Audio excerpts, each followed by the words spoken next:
Bonjour à toutes et à tous, j'ose espérer que vous allez bien. Le V de victoire, pourquoi? Parce qu'on va parler aujourd'hui, mon Karinga.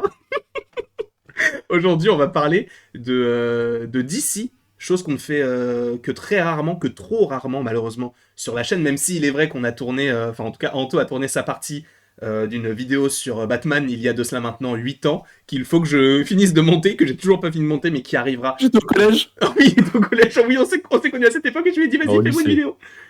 au lycée, Au lycée, ah ok, les agents. ça va, ça va. Mais en tout cas, je suis très content de te recevoir pour une vidéo qui n'était pas du tout prévue. Je t'ai vraiment envoyé un message il y a quoi, il y a 1 heure à peu près pour te dire, est-ce que tu peux venir en parler sur ma chaîne parce que moi je n'ai pas les connaissances requises afin de parler de ce personnage-là que toi tu as. Et là c'est nécessaire puisqu'aujourd'hui nous allons parler d'un film qui s'appelle donc Superman Legacy, un film réalisé par le petit James Gunn juste ici. Alors Anto ne voit pas les images, mais il les verra supposément s'il regarde la vidéo. Arrête de mettre une casquette. Arrête de mettre, oh oui, arrête de mettre une casquette. Pour ceux qui auront la référence bien sûr de la vidéo, on a analysé le trailer d'ailleurs de Marvel's Spider-Man 2. C'était assez intéressant, donc je vous invite à aller voir la vidéo si vous en avez envie, mais vous n'êtes pas du tout obligé de le faire. Là, on part du coup sur du DC et on va évoquer ça tous ensemble puisque Daniel RPK nous a proposé quelque chose. D'ailleurs, je tiens à rétablir certaines choses. Il est vrai que je dis beaucoup de bêtises à Anto et Anto me croit que trop peu maintenant. Donc quand je C'est vrai. lui ai dit, ok, on connaît un des méchants de Superman, est-ce que tu veux le savoir? Il m'a dit, vas-y. Je lui ai dit que c'était qui, j'avais dit? Code pisse. Code Peace. C'est un personnage que j'ai vu, il est tout pourri, je crois. J'ai tapé les personnages les plus nuls de l'univers de DC. Et Mais surtout que ça marche, puisque c'est un méchant de la Doom Patrol, et c'est clairement dans l'esprit de James Gunn d'aller piocher dans des méchants pareils, tu vois. Donc moi, je t'ai cru, en fait. Mais maintenant, je te demande un montage vidéo, maintenant, pour me prouver que c'est bien une... c'est ça. Du coup, je lui ai envoyé une capture vidéo de mon écran qui clique sur l'application Patreon pour montrer que c'était bien ça. Et oui, du Exactement. coup, attention, spoiler. Parce que du coup, là, on va parler d'un personnage qui devrait être supposément dans ce film-là. Donc, si vous ne voulez rien savoir dessus, quittez la vidéo dès maintenant, puisque bah, vous risqueriez de savoir des choses que vous ne voudriez pas savoir.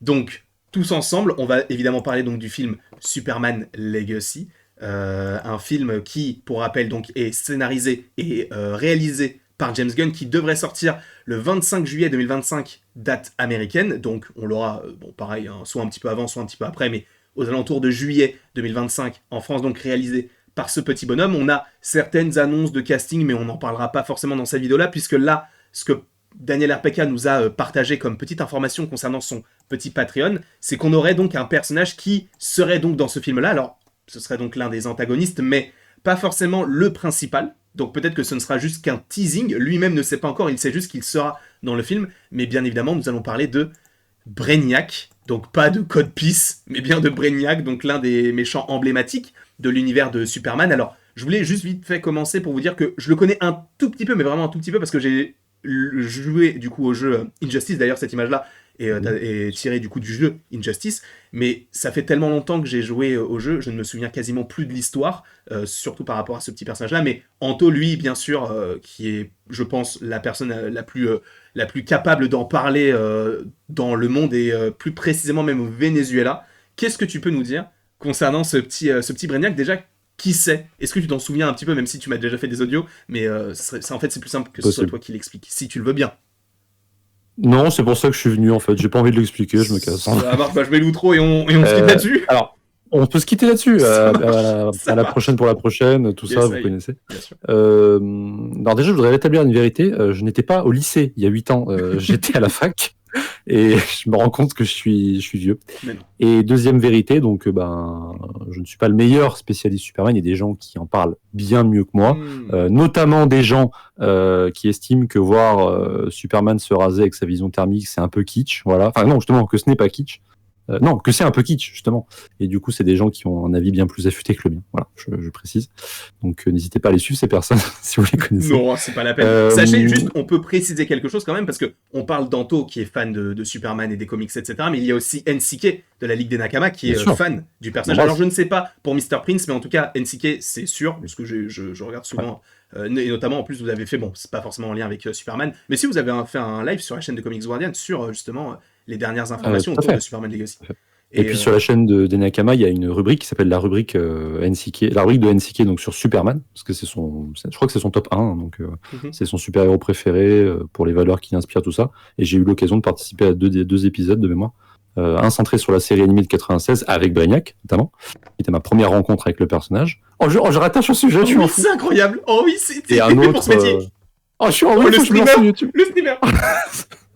Et un autre sur les méchants de Superman au sens large, donc c'est très intéressant. Et je vous invite à aller jeter un coup d'œil vu que tu en parles. C'est vrai que c'est quelqu'un de très calé pour le coup sur le sujet. Et ce sera en description, je vais pas l'oublier. Il y aura ta chaîne, bien sûr. Et d'ailleurs, il y aura plus que ta chaîne, puisqu'il y aura ta chaîne, et en plus, dans le titre, on pourra cliquer directement sur ta chaîne, puisque aussi tu as fait. Alors, je ne sais plus si tu avais fait une anthologie spéciale sur Superman, mais en tout cas, je sais que tu en as parlé beaucoup sur ta chaîne, notamment en lien avec les comics. A priori, je ne veux pas m'avancer sur ce que tu prépares toi, mais je pense que tu vas supposément en reparler d'ici 2025, je pense. Bien sûr. J'attends qu'il y ait des trucs officiels et puis des bandes annonces pour pouvoir juger sur pièce, mais j'en reparlerai dédié à Superman. Et c'est vrai que j'avais fait un live sur les Boy Scouts avec Oz et Elena Kama, justement. C'est vrai. On avait parlé de Superman. Voilà. Merci de le rappeler, mon cher ami. Avec grand plaisir. Et du coup, Brainiac, c'est un des personnages les plus cultes de la galerie de Superman. C'est un personnage qui a été créé dans les années 50, fin des années 50, si je dis pas de bêtises. 58.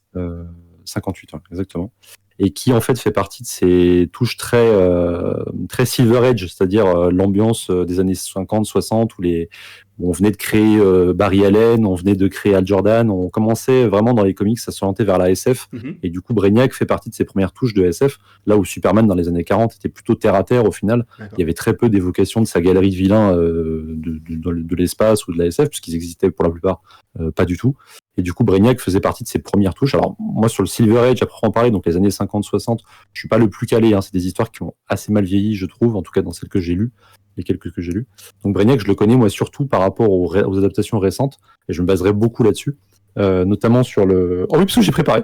Notamment sur le comics de Geoff Johns, qui s'appelle Brainiac, tout simplement, l'arc Brainiac, qui est peut-être difficile à trouver maintenant, qui est le tome 5 de la série Geoff Johns présente Superman, mais qui peut se lire comme un one-shot, et qui présente en fait les origines un peu retapées et modernisées du personnage, avec justement cette histoire que je t'évoquais en vocal sur le fait que Brainiac soit une espèce d'archiviste futuriste qui va bosser pour le conseil de Krypton, en tout cas dans le canon, on va dire, de DC, parce qu'il y a eu plein d'interprétations du personnage. Et du coup, en fait, c'est son envie, son besoin d'en apprendre plus, parce que c'est une espèce d'intelligence artificielle, de robot, son envie de compléter sa collection, finalement, qui va le pousser à se retourner contre les siens, à kidnapper, finalement, une cité entière, qui est la cité de Kandor, une cité qui va mettre en bouteille et rapetisser pour la rajouter à sa collection. Et en fait, on va se rendre compte que c'est finalement l'une des dernières traces de Krypton, puisqu'après, il va y avoir la destruction de la planète, comme vous le savez sans doute, puisque c'est un trope assez récurrent dans l'univers de Superman. Et en fait, cette pièce-là, donc la ville de Kandor, va être une espèce de MacGuffin pour Superman, qui va essayer à travers ses combats avec Brainiac, de sauver la cité de Kandor, la récupérer pour l'emmener à la forteresse de solitude, et essayer plus tard de trouver une solution pour les ramener à taille normale, et peut-être les faire cohabiter avec les Terriens, puisque Krypton n'est plus, quoi. Okay, mais il y a un univers très, très précis autour de ça. C'est très précis, c'est quand même très très riche.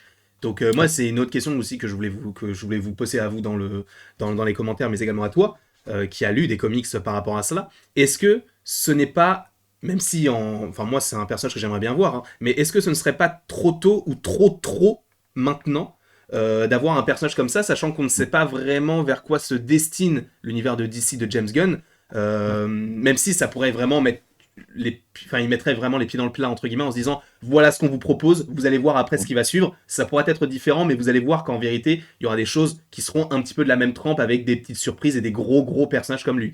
Est-ce que ce serait pas trop tôt justement d'avoir un personnage aussi puissant que lui, sachant qu'on rappelle, si on se base sur la création d'univers un petit peu similaires entre guillemets, on peut parler aussi de Marvel qui avait commencé Iron Man avec un Iron Monger et pas forcément directement avec un personnage comme le Mandarin, pour ne citer que lui, et même qui avait commencé avec Iron Man, qu'on n'imaginait pas forcément être le personnage qui pourrait lancer un univers étendu.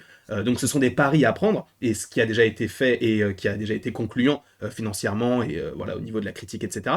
Est-ce que toi tu as des petites réticences au niveau de l'apparition de ce personnage dans un tout premier film, et est-ce que à l'échelle d'un univers étendu, est-ce que c'est un personnage qui pourrait potentiellement revenir et être une menace qui puisse planer, pas forcément à la Thanos, mais qui puisse planer sur plusieurs petits programmes là, où ça peut être uniquement un personnage qui peut être uniquement connecté à Superman. Même si je sais que là, notamment l'image que vous voyez, c'est encore une fois une image adaptée de Injustice 2, donc on sait qu'il a supposément déjà rencontré certains personnages, mais qu'est-ce que t'en penses? Désolé, la question était hyper longue. Ah oui, ce que j'allais dire, elle est hyper longue. Alors, en vrai, c'est une menace tentaculaire, aussi bien au sens propre qu'au sens figuré, parce qu'il est sans doute sur ta photo, j'imagine que tu as pris une photo où on voit les tentacules de Brainiac, tout ça. C'est un personnage qui vit à travers le temps, qui a eu plusieurs versions. C'est un peu l'équivalent d'Ultron, en fait, pour situer. D'ailleurs, c'est très ressemblant, d'ailleurs, je trouve. C'est vraiment des personnages froids, calculateurs, qui sont très carrés et très organisés dans leur manière de vouloir tuer tout le monde. Et du coup, comme Ultron, finalement, il évolue avec le temps et il se réadapte à chaque époque. Il y a eu plusieurs versions en fait de Brainiac, 2, 3, 4, notamment 5, je crois, si je me souviens bien, qui est en fait l'un de ses descendants, si on peut utiliser ce terme comme ça, qui est en fait une version héroïque de Brainiac. C'est le Brainiac de la Légion des super-héros qui veut faire partie d'un groupe de super-héros qui vont justement rendre hommage à Superman en reprenant ses valeurs et en faisant régner la justice au 31e siècle, de mémoire. Donc il n'y a pas eu que des versions maléfiques en fait de Brainiac, donc il peut y avoir un côté où il va s'étaler à travers le DCU. Et pour la deuxième partie de ta question, alors moi je trouve ça étonnant, parce que Brainiac c'est un fan favori, tout le monde attend de le voir au cinéma depuis des dizaines d'années, il n'a jamais été adapté, c'est une honte, comme beaucoup de méchants de Superman. Pour le coup, il a déjà été adapté, je me suis renseigné, mais dans une série qui est sortie en 2018, qui n'a pas marché, qui s'appelle Krypton. D'ailleurs, boum, une petite photo à l'appui du personnage. Mais oui, c'est pas à l'échelle d'un gros blockbuster, mais je t'en prie, excuse-moi de t'avoir coupé. Non, mais puis si tu parles de série, il a été fait dans Smallville aussi, il a été fait beaucoup dans les séries, ce qui est paradoxal, puisque ça demande beaucoup de budget. Et dans les films, il a été adapté de manière très libre. Dans Superman 3, c'était une catastrophe sans nom. C'était une version très cheapos du personnage, mais ça m'étonne de James Gunn, parce que James Gunn, je le voyais plus aller chercher des méchants que peu de monde finalement connaissent. Pas connaissent. En tout cas, pas autant que Brainiac, tu vois, plus comme des Parasites, des Métallos, ce genre de choses qui sont peut-être plus accessibles pour un premier film Superman, qui permet ensuite de montrer sa puissance tout au long de la saga. Parce que là, Brainiac, ça sous-entend tout de suite du lourd. On a déjà vu, et ça c'est souvent les discussions que j'ai avec NCK notamment, parce que tu en avais parlé, donc je le replace là, mais c'est vrai qu'il précisait souvent à juste titre que Brainiac c'était un côté méchant alien, méchant grosse menace planétaire, qui est peut-être même plus au niveau de la Justice League finalement que d'un Superman débutant en quelque sorte. Donc ça pourrait poser problème d'un point de vue échelle de puissance, et puis surtout derrière, une fois que tu as fait Brainiac, tu fais quoi, tu vois? Parce que forcément derrière le Parasite, c'est beaucoup moins il y a beaucoup moins d'enjeux autour de ça. Enfin, après, tout dépend de l'écriture. Mais du coup, ça peut poser des petits soucis de ce point de vue-là. Et de manière générale, c'est pas le genre de méchant vers lequel j'aurais vu James Gunn aller, tu vois. C'est plus un méchant que j'aurais vu pour un Zack Snyder, justement, tu vois, comme un Zod. On est un peu dans cette catégorie de méchants. James Gunn, j'aurais plus vu aller chercher un méchant un peu inconnu au bataillon. Mais après, bon, voilà, c'est pas encore officialisé, donc on sait pas, peut-être que ça peut changer. Mais si c'est le cas, moi je suis chaud parce que j'adore Brainiac, mais je suis quand même surpris. Voilà. Surpris en bien. Après, je pense que ça peut être très très bien ce qu'il va faire. Mais surpris aussi, puis dans l'attente de voir ce que derrière il pourrait nous réserver. Donc oui, mais c'est vrai que est-ce qu'il n'était pas un petit peu aussi obligé de commencer avec un gros méchant comme celui-ci, puisque encore une fois c'est le comment peut-on dire ça, c'est le premier méchant du premier film, même si bon on suppose que Creature Commandos, du coup la série d'animation, pourrait sortir un petit peu avant. D'ailleurs un gros casting avec notamment Frank Grillo ou encore David Harbour, pour ne citer que, qui seraient donc dans la série, qui d'ailleurs selon les dires de James Gunn, les personnages qui doublent en animation devraient aussi revenir en live action. Et ils seraient joués par les mêmes acteurs. Donc on devrait aussi les retrouver de cette manière-là. En tout cas, Brainiac, en méchant du Superman Legacy, je ne me voyais pas en parler seul, puisque je n'ai pas les connaissanses requises. Non, mais premier degré. Non, mais je l'avoue. Alors, je veux des connaissances faciles, sans lire de comics. Regardez Superman contre Brainiac. Il avait tout prévu. Superman Il avait tout prévu. Oh oui, le steelbook. C'est un film d'animation. C'est un film d'animation qui dure 1h15, je crois, quelque chose comme ça. Ok. Bon, j'ai pas la durée, mais voilà, ça dure 1h15 en général, les films d'animation d'ici. Et ça, c'est très bien si vous voulez en savoir plus sur Brainiac, les traumas liés à Supergirl, qui a vu en fait la scène de Kandor se dérouler un peu sous ses yeux. Enfin, il y a tout le côté psychologique du personnage, le côté physique aussi, parce que dans cette version-là, il est assez bulky, assez costaud. Et c'est très bien animé, ça date d'il y a 10 ans en arrière, mais ça se tient encore très bien. Et ça fait partie des meilleures productions d'ici animation. Donc si vous voulez en savoir plus, même toi si tu veux en savoir plus sans passer par la case comics, ça se regarde très bien, quoi. C'est très bien rythmé, et puis vous pourrez vous préparer entre guillemets à son arrivée dans le DCU, quoi. Ça marche. Mais en tout cas, Je te remercie beaucoup, Anto, parce que encore une fois, je me sentais pas moi-même de faire une vidéo là-dessus, juste de faire une vidéo news sur Nuage, ou même sur ma chaîne, ok, mais en faire une vidéo explicative de qui il est réellement, je ne suis pas légitime pour le faire. Donc... Après, voilà, oui, j'ai pas, encore une fois, hein, j'ai pas non plus, je suis pas un spécialiste, encore une fois. Hein, mais moi, je suis un fan. Quand même t'es un fan, mais qui a lu des comics. J'en ai lu, mais tu vois, j'ai lu beaucoup de trucs récents, j'ai pas lu beaucoup de ses premières apparitions, où Bien il sûr. était il était un peu ringard, parce que c'était un humain, en fait, avec la peinture verte sur la gueule. Là où dans les versions plus récentes, il y a ce côté mélange entre humain et robot, enfin humanoïde et robot. Donc après, voilà, il y a des gens qui en parlent encore bien mieux que moi, mais je suis très content d'être venu. Et puis en vrai, je suis sûr que c'est un personnage qui peut t'intéresser, puis qui pourra vous intéresser aussi. Enfin, il y a beaucoup de choses à faire avec Brainiac. Bah, j'ai hâte. Bah, du coup, une fois que j'aurai terminé la série Spectacular Spider-Man, que je suis en train de regarder et que je regarderai, du coup, que je continuerai avec Anto sur Twitch, eh bien, je regarderai aussi celui-ci. En vrai, on peut le regarder aussi en Watch Party, hein, si tu le souhaites. Tu veux Quand on sera dispo, il n'y a aucun souci. En tout cas, merci beaucoup à toi, Anto, d'être venu. À nouveau, vous avez le hashtag n'importe quoi, l'arrobase d'Anto directement dans le titre, l'arrobase directement dans le titre. Et vous avez aussi évidemment le lien de sa chaîne et le lien de la chaîne donc de la Ligue des Nakama en description pour aller suivre tout ça. Généreux.